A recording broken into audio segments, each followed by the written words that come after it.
বেগম খালেদা জিয়ার রোগ মুক্তির জন্য এবং দোয়া মাহফিলের জন্য পাশাপাশি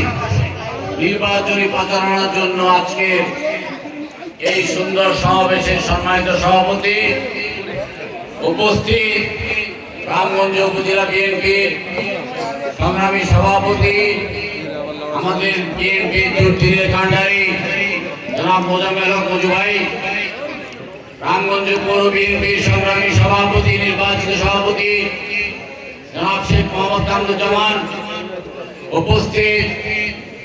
রামগঞ্জ উপজেলা বিএনপি নির্বাচিত সাধারণ সম্পাদক রামগঞ্জ কলেজের শাহ আলম ভিপি, উপস্থিত আছেন সাংগঠনিক সম্পাদক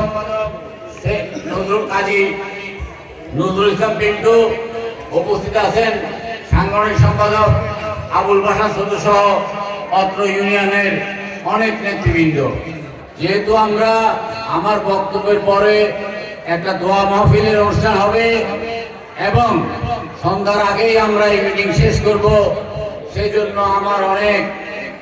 নেতা যারা দীর্ঘদিন যাবৎ বিএনপিকে লালন করেছেন, বিএনপিকে ধারণ করেছেন,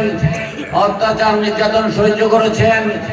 মামলা হামলা কেউ বিএনপিকে এক মুহূর্তের জন্য হৃদয় থেকে বিএনপিকে সরিয়ে দেন নাই, সেই সমস্ত নেতৃবৃন্দ আজকে বক্তব্য রাখতে পারেন নাই। আমি আমার